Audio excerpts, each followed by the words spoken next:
তোমাদের সকলকে এই কেদারনাথ ধামযাত্রায় স্বাগত। আজকের এই ভিডিওতে আমি তোমাদের বলবো তোমরা হরিদ্বার থেকে বাস কিংবা শেয়ার গাড়িতে করে কিভাবে সোনপ্রয়াগ পৌঁছবে। হরিদ্বার থেকে সোনপ্রয়াগ যাওয়ার পথে তোমরা দেবপ্রয়াগ ধারী দেবীর মন্দির ও রুদ্রপ্রয়াগ সঙ্গম দেখে নিতে পারো।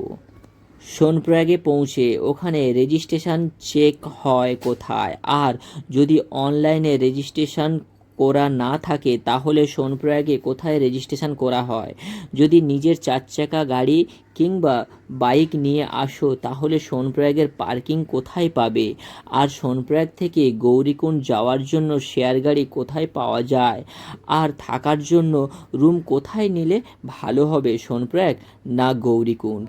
এই গৌরীকুণ্ডে রয়েছে গৌরী মাতার মন্দির ও সেই তপ্তকুণ্ড। গৌরীকুণ্ড থেকে কেদারনাথ 16.5 কিলোমিটার। এই পায়ে হাঁটা পথে কি কি সুবিধা পাবেন আর কি কি অসুবিধা হতে পারে, আর এই রাস্তায় কোথায় কোথায় গ্লেশিয়ার দেখতে পাবেন, আর যদি তোমরা ঘোড়া, খচ্চর, পিঠু বা পালকিতে করে যেতে চাও তাহলে কত টাকা নেবে, দর্শনের টোকন কোথায় পাবে, আর এখানে থাকার জন্য টেন্ট বা রুম কোথায় নেবে, রেটই বা কত হবে। কেদারনাথ মন্দির দর্শন করার পর এখানে রয়েছে অমৃত কুণ্ড, শ্রী ঈশানেশ্বর মন্দির, ভীমশিলা রয়েছে।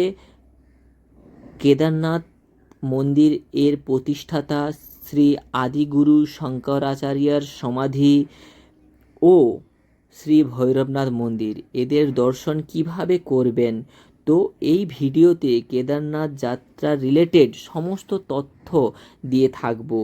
তো ভিডিওটা শেষ পর্যন্ত দেখতে থাকো। ভিডিওটা যদি ভালো লেগে থাকে তাহলে লাইক, শেয়ার, কমেন্টে লিখে দাও হর হর মহাদেব।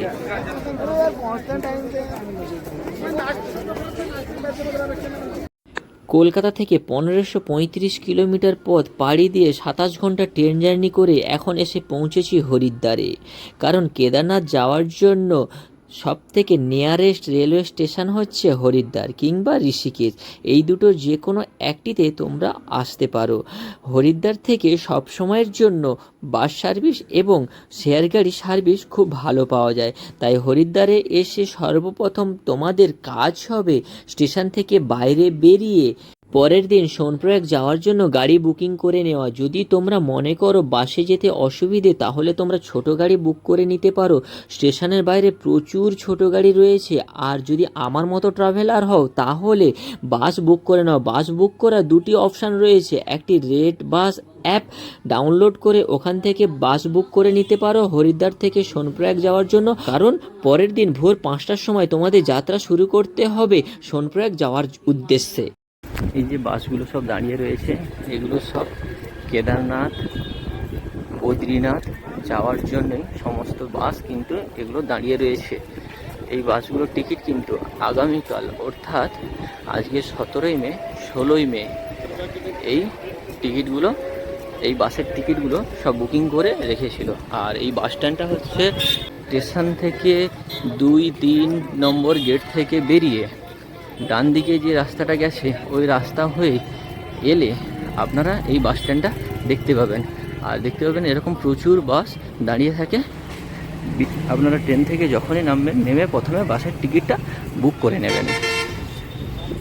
চলে এসেছি সেই উত্তরপ্রদেশের হরিদ্বারের সেন্ট্রাল বাস স্ট্যান্ডের ঠিক সামনে। ওইদিকে রয়েছে স্টেশন আর এটা হচ্ছে বাস স্ট্যান্ড। দেখতে পাচ্ছেন সকাল সকাল প্রচুর বাস কিন্তু বেরোচ্ছে। এই বাসগুলোর মধ্যে আমাদের একটি বাসে উঠতে হবে যেটি সোনপ্রয়াগ যাচ্ছে। হরিদ্বার থেকে এখন আমরা বাসে উঠে পড়েছি সোনপ্রয়াগ যাওয়ার জন্য। রেড বাস অ্যাপ থেকে বুকিং করা ছিল তাই আমাদের ভাড়া একটু বেশি পড়েছে, পার পার্সন 800 টাকা। এখন সময় 6:15 আর আমাদের বাস ঋষিকেশ থেকে রওনা দিল দেবপ্রয়াগের উদ্দেশ্যে। আর এই ঋষিকেশ থেকে দেবপ্রয়াগের দূরত্ব হচ্ছে 65 কিলোমিটার।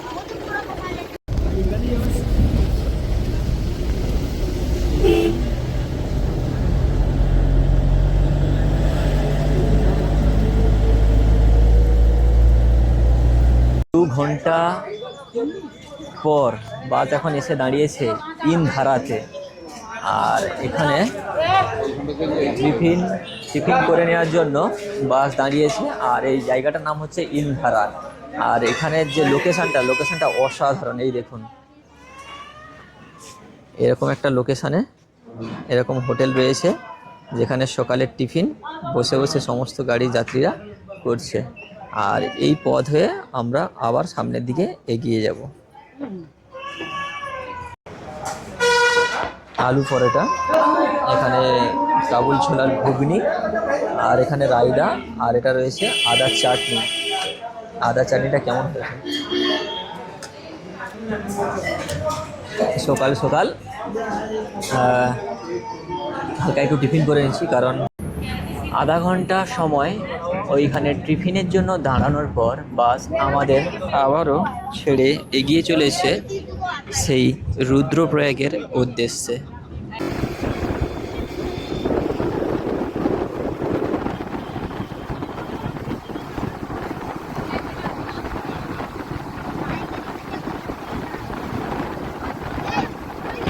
অলকনন্দা নদীর উপরে রয়েছে এই ধারী দেবীর মন্দির। বলা হয় চার ধামের রক্ষাকর্তাও।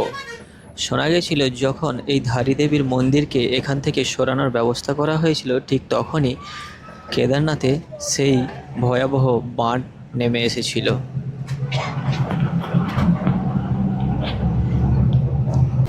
পুরো রাস্তা জাম হয়ে গেছে, তাই আমরা গাড়ি থেকে নেমে সীতাপুর থেকেই হাঁটা শুরু করলাম সোনপ্রয়াগের উদ্দেশ্যে।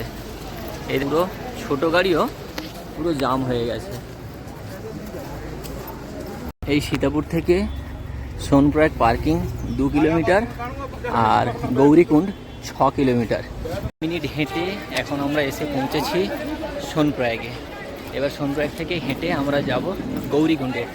আর এটা হচ্ছে সোনপ্রয়াগের পার্কিং প্লেস, পুরো গাড়ি ভর্তি। তো পিছনে একবার দৃশ্যটা দেখো। আজ থেকে 5 বছর আগে 2021 সালে আমি আর আমার 3 বন্ধু, আমরা 4 জনে মিলে এসেছিলাম এই সোনপ্রয়াগ। এখানে আপনারা যে পারমিশন পেপার বানিয়ে নিয়ে আসবেন, সেটা এইখানে বারকোডে স্ক্যান করাতে হবে। করানোর পর যেতে পারবেন গৌরীকুণ্ডের উদ্দেশ্যে। তোমরা এরকম একটা ব্রিজ পাবে, এই ব্রিজের নিচ থেকে বয়ে চলেছে মন্দাকিনী নদী। আর এই ব্রিজটা পেরিয়ে দুই পাশে গেলে পাবে জিপ। এই জিপগুলোতে আমরা যাব গৌরীকুণ্ড। এখন সময় বিকেল 4:30। অলরেডি গাড়ি আমাদের ওখানে নামিয়ে দিয়েছে। আমরা এখন হাঁটতে হাঁটতে যাচ্ছি গৌরীকুণ্ড। আর এখান থেকেই কিন্তু আগামীকাল যখন 19শে মে আমি ট্রেকিং শুরু করব, ঠিক এই জায়গা থেকেই আমাকে ট্রেকিংটা শুরু করতে হবে। তো তাই আমরা একটু এগিয়ে গিয়ে সামনের দিকে রুমটা নিয়ে নেব। তো যদি তাড়াতাড়ি চলে আসো তাহলে চেষ্টা করবে একটু সামনের দিকে যাওয়ার, কারণ এখানে প্রচুর হোটেল রয়েছে। তো যাকে যেরকম রেট পাচ্ছে বলে যাচ্ছে। কেউ বলছে 2500 টাকা, কেউ বলছে 3000 টাকা, কেউ বলছে 2000 টাকা। ডরমেটরি আছে 500 টাকা করে।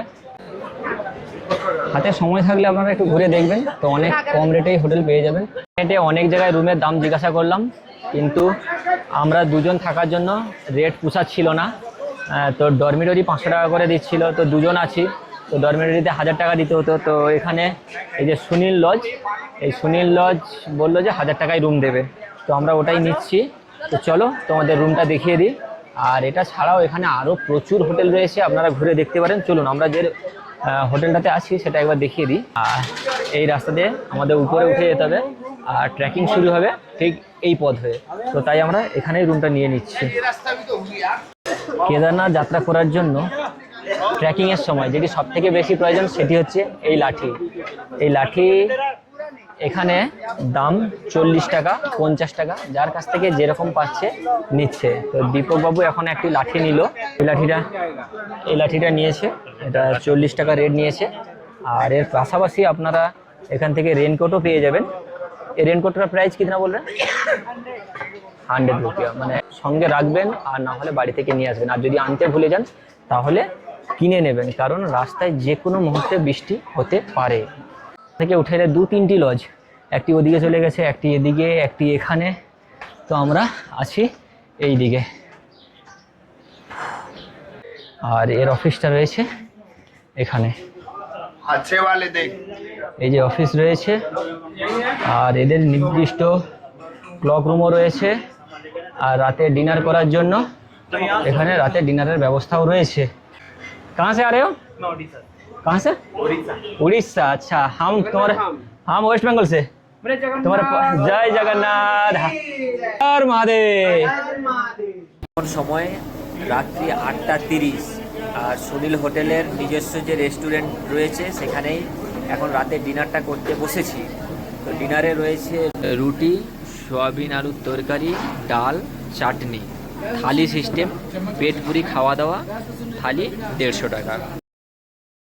সময় 3:45 আর আমরা হোটেলের ক্লক রুমে ভারী ব্যাগপত্র রেখে দিয়ে এখন হোটেল থেকে হেঁটে হেঁটে নিচে নামছি।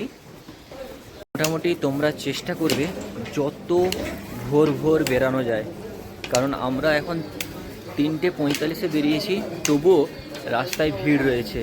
তোমরা ঘোড়ায় যেতে চাও তাহলে এইখান থেকে তোমাদের ঘোড়াতে যাওয়ার জন্য রেজিস্ট্রেশন করতে হবে। আর এখানে ঘোড়ার গভর্নমেন্ট ফিক্সড রেট 3,500 টাকা। এখন 4টে বাজতে যায়, তবুও দেখো রাস্তায় ঘোড়া খচ্চরের লাইন পড়ে গেছে। তোমরা চেষ্টা করবে আরও তাড়াতাড়ি বেরোনোর। প্রায় 1.5 কিলোমিটার হেঁটে আসার পর মেডিকেল ক্যাম্প পাবেন, যেটি ভোরের সময় বন্ধ থাকে, কিন্তু সকাল হয়ে গেলে ওই মেডিকেল ক্যাম্পটা খুলে দেওয়া হয়। এটাই একটা অসুবিধে, মানুষ হাঁটছে, ঘোড়া যাচ্ছে, খচ্চর যাচ্ছে, খুবই ডিফিকাল্ট।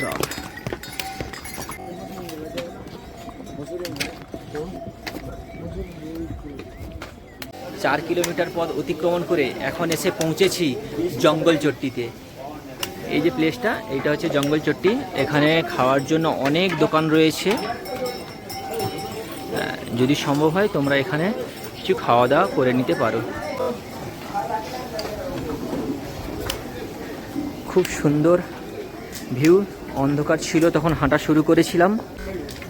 সূর্য উদয় তো দেখতে পাচ্ছি না, কিন্তু সকাল হয়ে গেছে। এরকম প্রচুর জায়গায় শেড রয়েছে বর্ষার সময় এই শেডের নিচে দাঁড়ানোর জন্য।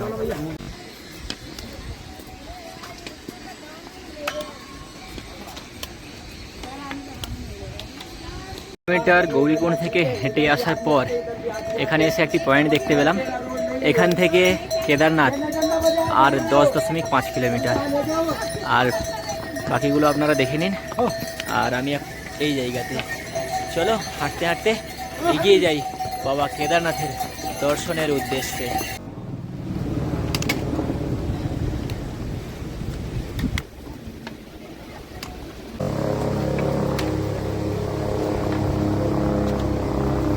সাড়ে 6 কিলোমিটার পথ অতিক্রমণ করে এখন একটি জায়গায় এসে দাঁড়িয়েছি। এখান থেকে কেদারনাথের ডিস্টেন্স 10 কিলোমিটার, রামবাড়া 1 কিলোমিটার। আর এই চলার পথে আপনারা এরকম রাস্তাতে টয়লেট পেয়ে যাবেন, খাওয়ারের দোকান পাবেন, এরকম সেট পাবেন, সাথে ওই যে সাদা রঙের একটা দেখতে পাচ্ছেন পানীয় জলেরও ব্যবস্থা রয়েছে। তাই রাস্তাতে পানীয় জলের কোনো সমস্যা হবে না। একটি জলের বোতল সব সময়ের জন্য সঙ্গে রাখবেন, আর রাস্তায় রাস্তায় এরকম জল পেয়ে যাবেন। পানীয় জলের সুবিধা, খাওয়ার দোকানের সুবিধা এবং প্রতি 200-300 মিটার অন্তর অন্তর টয়লেটেরও সুবিধা রয়েছে। আমরা এখন রয়েছি রামবাড়াতে। আর রামবাড়াতে এসে তোমরা দুটি রুট পাবে, একটি খাড়া চড়াই আর একটি এই ঢাল পথ বরাবর। যদি তোমরা যাও তাহলে 1 কিলোমিটার বেশি হাঁটতে হবে, কিন্তু সেটা অনেকটাই সুবিধাজনক হবে বলে মনে হয়। তাই আমরা এই ঢাল পথ বরাবরই হেঁটে হেঁটে এগিয়ে যাচ্ছি। আর বেশিরভাগ মানুষজন ওই খাড়া পথ হয়েই যায় 1 কিলোমিটার বাঁচানোর জন্য। প্রচুর মানুষ ওই পথ হয়ে ওই ব্রিজের উপর থেকে হয়ে যাচ্ছে। আর আমরা যাব এই পথ হয়ে। এই পথ হয়ে গেলে একটু বেশি হাঁটতে হবে, কিন্তু রাস্তাটা অনেকটাই সহজ এবং হাঁটার পক্ষে সুবিধাজনক।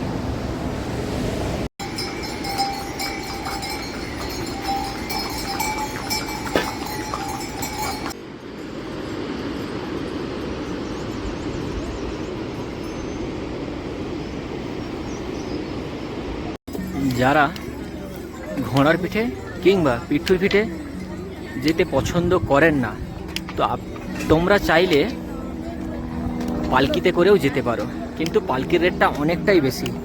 আর রাস্তাঘাট ঠিক এইরকম পরিষ্কার পরিচ্ছন্ন, যদি না বৃষ্টি হয়। যে আমি হাঁটতে পারবো তো, আমি যেতে পারবো তো, উঠতে পারবো তো, হ্যাঁ তাদেরকে বলছি তোমরা একবার দেখো। দীপক বাবু, কত বয়স্ক বয়স্ক মানুষজন হেঁটে উপরে উঠেছে এবং দর্শন করে আজকে নেমেও যাচ্ছে। ওই সামনে দেখো, দেখেছো কত বয়স্ক ব্যক্তিগণরা এই কেদারনাথ ট্র্যাক করছে। যখন আসার চিন্তাধারা করেই নেবে বা যখন টিকিট কেটে নিয়েছো, ভেবেছো আজকে যাবই আমরা এবছর, তো হাঁটা শুরু করে দিন। একটু হাঁটা প্র্যাকটিস থাকলে তাহলে চলার পথটা খুব সুন্দরই হবে। দেখো ঘোড়ার পিঠে এইভাবে জিনিসপত্র তুলছিল, ঘোড়া স্লিপ করে পড়ে গেছে, আর উঠতে পারছে না। 2021 সালে যখন আমি কেদারনাথ এসেছিলাম, এই জায়গাটাতে আমি ঝর্ণা পেয়েছিলাম, কিন্তু এবছর এসে ঝর্ণা দেখতে পাচ্ছি না, দেখতে পাচ্ছি গ্লেসিয়ার, পুরো ভর্তি গ্লেসিয়ার। এই দেখো বন্ধুরা, তোমাদের জন্য দেখেছো পুরো এইটা 21 সালে ঝর্ণা ছিল, আর এইখানে আমি আর আমার বন্ধুরা শশা ধুয়ে খাচ্ছিলাম, কিন্তু এবছর পুরো দেখো পুরো বরফে ভর্তি, আর ছেলেরা কিভাবে মজা নিচ্ছে দেখো। ওহো ওহো, অসাধারণ একটি ভিউ। আমি আশা করছিলাম না এরকম কিছু পাবো, কিন্তু দেখতে পেয়ে সত্যি খুব ভালো লাগছে, খুব ভালো লাগছে। এখন সময় সকাল 8:40, আর আমরা মোট 11.5 কিলোমিটার পথ অতিক্রমণ করে চলে এসেছি। আসার পরে একটি বেস ক্যাম্প দেখতে পেয়েছি, সেটা ভাবলাম তোমাদের জানিয়ে দিই যে এটা 11.5 কিলোমিটার পর এই বেস ক্যাম্পটা পড়ে, আর তার পাশে একটি সুন্দর গ্লেসিয়ার দেখা যাচ্ছে, সেটাও দেখাবো তোমাদেরকে। এদিকে একটা সুন্দর গ্লেসিয়ার, আর এখানে একটা অনেকটা বড় জায়গা নিয়ে একটি বেস ক্যাম্প করা রয়েছে। এখানে প্রচুর দোকান রয়েছে, খাওয়ার দোকান রয়েছে প্রচুর, এমনকি অনেকে আছে না যে দুপুরবেলা হাঁটা শুরু করে দেয়, হয়তো পুরোটা পৌঁছতে পারে না, তখন কিন্তু এসে এই জায়গাতে থাকতে পারো তোমরা। আর এই দেখো ঘোড়ার পিঠে করে কিভাবে খাবার নিয়ে যাওয়া হচ্ছে, আর পিঠুতে করে মানুষকে বয়ে নিয়ে আসা হচ্ছে, ঘোড়ায় করেও চলছে। ঘোড়ার রেটটা কিন্তু খুব, পালকি সমস্ত কিছু এখানে অ্যাভেলেবেল রয়েছে। আর এইদিকে দেখো পুরো গ্লেসিয়ার, খুব সুন্দর লাগছে ভিউটা। আর সামনের ভিউটা কেমন লাগছে কমেন্ট করে জানিও। হর হর মহাদেব। হাঁটতে হাঁটতে অনেকটা পথই চলে এসেছি, এখান থেকে আর বাকি মাত্র 5 কিলোমিটার। এটা আমি বলছি না, এটা বলছে এই মাইল পোস্ট। আর সামনে আমাদের দীপকবাবু আস্তে আস্তে হেঁটে হেঁটে এগিয়ে চলেছে, আর ঠিক তার পাশেও পালকিতে করে মানুষ যাচ্ছে কেদারনাথের দর্শনে। যখন তোমরা ঘোড়ায় চড়ে আসবে তখন তোমাদের কিন্তু এই জায়গায় নামিয়ে দেবে, এরপরে 2 কিলোমিটার পথ পায়ে হেঁটে উপরে দিতে হবে। ঠিক এই জায়গাটার পর এইখানে ফ্রি ম্যাসেজ সেন্টার রয়েছে, চাইলে তোমরা এখানে ফ্রিতে ম্যাসেজ করে নিতে পারেন। এখানে মলামও দিচ্ছে, ওগুলো লাগিয়ে আবার সামনের দিকে এগিয়ে যেতে পারো। এই দেখো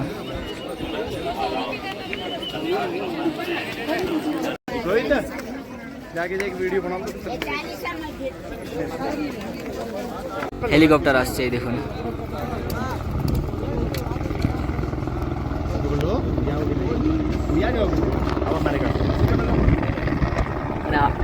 তোমরা যদি হেলিপ্যাডেও আসো তবুও তোমাদের ধরে নাও 300-400 মিটার হাঁটতে হবে, কিন্তু এই হেলিপ্যাড থেকে মন্দিরের চূড়া দেখা যায়।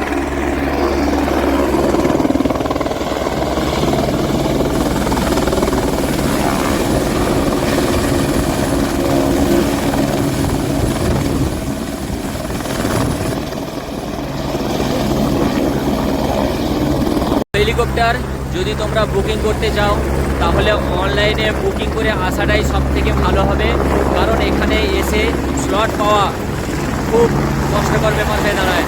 স্লট না পাওয়ার সম্ভাবনাটাই বেশি থাকে। যখন স্লট বুকিং করেই আসবে সেটাই হবে one of the best choice. আর এখানে নেমে হেলিকপ্টারে যদি আসেন, এই জায়গাটা নেমে এই পথ হয়ে সামনের দিকে 300-400 মিটার হেঁটে গেলেই পড়বে মন্দির। মন্দিরের চূড়াটা এখান থেকে আমি তো দেখতে পাচ্ছি, কিন্তু ক্যামেরায়ও দেখানোর চেষ্টা করছি। চলো তাহলে এগিয়ে যাই। এখান থেকে মন্দিরের শুধুমাত্র উপরের চূড়াটাই দেখা গেছে, আর এখান থেকেই লাইন পড়ে গেছে। মানে কত বড় যে লাইন পড়েছে সেটা বলে বোঝাতে পারবো না। তো আজকে রাতে যেহেতু আমরা এখানে থাকবো, তাই প্রথমে একটা রুম কিংবা টেন্ট নিয়ে নেব, তারপরে দর্শনের জন্য লাইন দেব।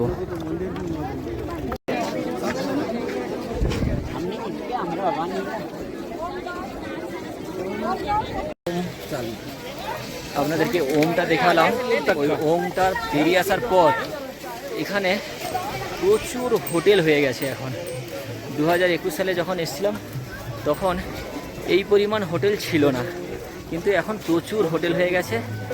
আর হাঁটতে হাঁটতে এখন চলে এসেছি সেই বাবা কেদারনাথের মন্দিরের ঠিক সামনে, যেখানে রয়েছে দেবাদিদেব মহাদেব।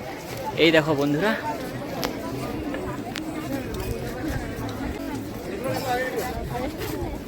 কি সুন্দর একটি দৃশ্য, সত্যি মন প্রাণ সব জুড়ে যাবে। এই যে 6 ঘন্টা 7 ঘন্টা ট্রেকিং করে আসার পর যে ক্লান্তি, সেই ক্লান্তি দূর করার জন্য বাবা মহাদেব এই উপরে বসে রয়েছে। কি অসাধারণ একটি দৃশ্য, সত্যি আমার তো মন প্রাণ সব জুড়ে গেছে। আর ভিড়টা দেখো, পুরো সেই লেভেলের ভিড়। হাজার হাজার মানুষ ছুটে আসে এই প্রাঙ্গণে। শোনা যাচ্ছে এখনও প্রায় 10 লক্ষেরও বেশি দর্শনার্থী দর্শন করে চলে গেছে এই কেদারনাথের।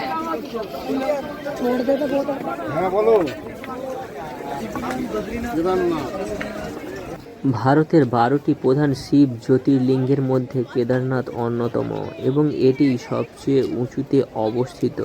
উত্তরাখণ্ডের বিখ্যাত চারধামের এই অন্যতম গুরুত্বপূর্ণ অংশ এটি। প্রচণ্ড তুষারপাতের কারণে অক্ষয় তৃতীয়ার দিন মন্দিরের কপাট খোলা হয়, এবং কার্তিক পূর্ণিমা বা ভাইফোঁটার দিন এই মন্দিরের কপাট বন্ধ হয়ে যায়।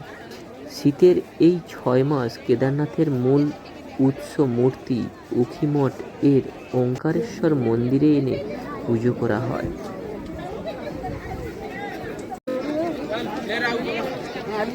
কেদারনাথের ভীমশিলা কেবল একটি বিশাল পাথর নয়, এটি 2013 সালের সেই ভয়াবহ দুর্যোগের পর থেকে কোটি কোটি মানুষের কাছে এক অলৌকিক ও ঐশ্বরিক শক্তির প্রতীক হয়ে রয়েছে।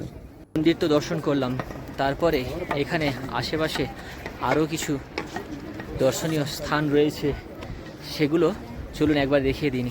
এখন আমি এসেছি এই মন্দিরের প্রতিষ্ঠাতা, অর্থাৎ এই মন্দিরটি যে আবিষ্কার করেছিল আদি গুরু শঙ্করাচার্য।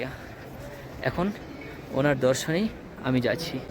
দেখো এখানে রয়েছে আদি গুরু শঙ্করাচার্য, আর পত্রা দেখো,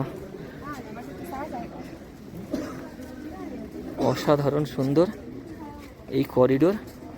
এত সুন্দর বানানো হয়েছে যেটা না দেখলে সত্যি বিশ্বাস করা যায় না।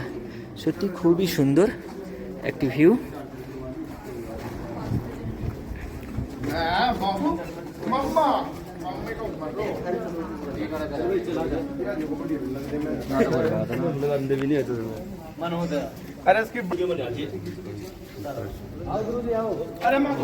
মন্দিরের এক্সিট গেটের অপোজিটে যে রাস্তাটা উপর দিকে চলে গেছে, এই রাস্তা ধরেই তোমরা যখন উপরের দিকে যাবে তখন কাল ভৈরব বাবার দর্শন করতে হলে তোমাদেরকে এই রাস্তা হয়েই উপরের দিকে যেতে হবে। মন্দিরের ঠিক অপোজিটে এই ব্রিজটা পার করে ওই দিকে একটা রাস্তা চলে গেছে, ওই রাস্তা হয়েই উপরের দিকে উঠলে দর্শন পাবে কাল ভৈরবের। চলো এই ব্রিজটা পার করি।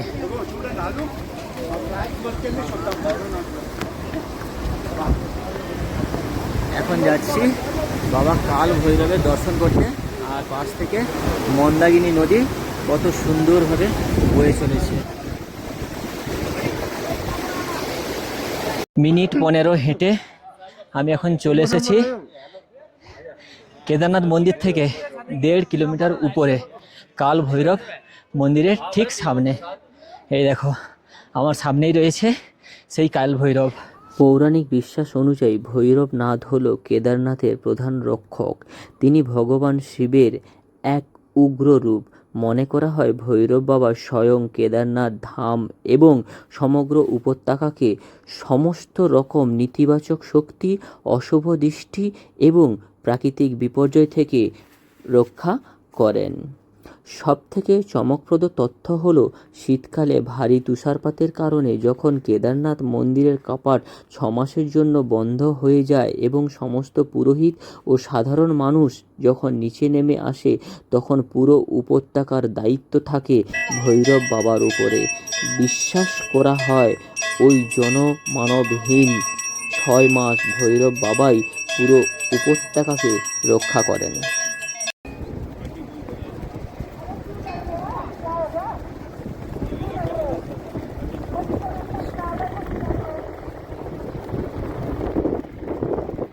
দুটো লাইন পড়ে গেছে, একটা কুপনের জন্য আর একটা কুপন নেওয়ার পরে মন্দির দর্শনের জন্য আর একটা লাইন। কুপনের থেকে মন্দির দর্শনের লাইনটা বড় হয়ে গেছে আর কুপনের লাইনটা খুব কমই আছে। সামনে ওই কালো রঙের তাঁবু দেওয়া ঘরটাতে ওখানে কুপন দেওয়া হচ্ছে। রেজিস্ট্রেশন কার্ডটা দেখালে ওখানে ওরা কুপন দিবে। তারপরে এই ব্রিজের উপর থেকে হয়ে আমাদের যেতে হবে। রেজিস্ট্রেশন কপি দেখাতেই আমাদেরকে এরকম দুটো কুপন দিয়ে দিয়েছে। তারপরে লাইন দিতে হবে ওই মন্দির দর্শনের। প্রচুর বড়, মানে পুরো সেই হেলিপ্যাড পর্যন্ত লাইন পড়ে গেছে, ওখান থেকে লাইন দিতে হবে।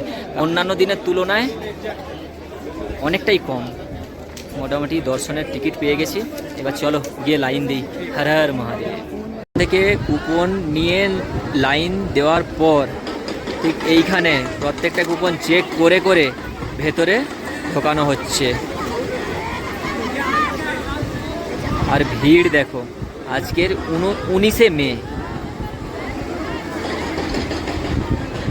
কেদারনাথ দর্শন করার পরে তোমরা এই জায়গাটা দর্শন করতে একবারও ভুলবেন না।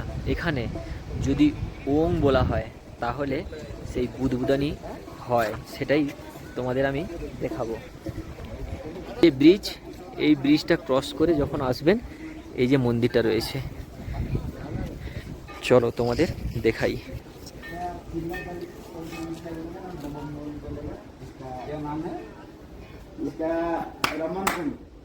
रमनकुंड। बोलो ओम नमः शिवाय, बम बम भोले। लेकिन এই হচ্ছে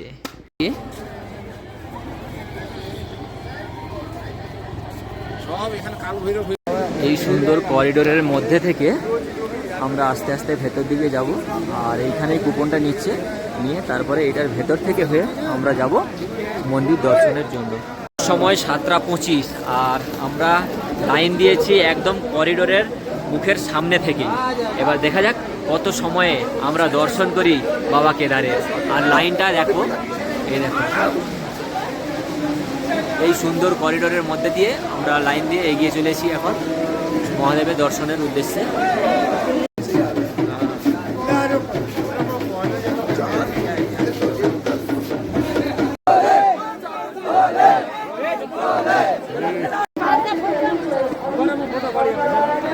এই সবেমাত্র দর্শন করলাম, ভিড় ছিল কিন্তু খুব সুন্দরভাবে আমাদের দর্শন হয়েছে। আর দর্শন করে বেরোতে রাত্রি 9:30 বেজে গেছে। তো আজকের ব্লগটা এখানে শেষ করছি। আবার দেখা হবে নতুন কোনো ভিডিওতে, নতুন কোনো জায়গা নিয়ে। আচ্ছা, এর পরের ভিডিওতে আসতে চলেছে মদমহেশ কেদার, কিভাবে তোমরা দর্শন করবে। এরপরে আগামীকাল আমরা রওনা দেব মদমহেশ যাত্রার উদ্দেশ্যে।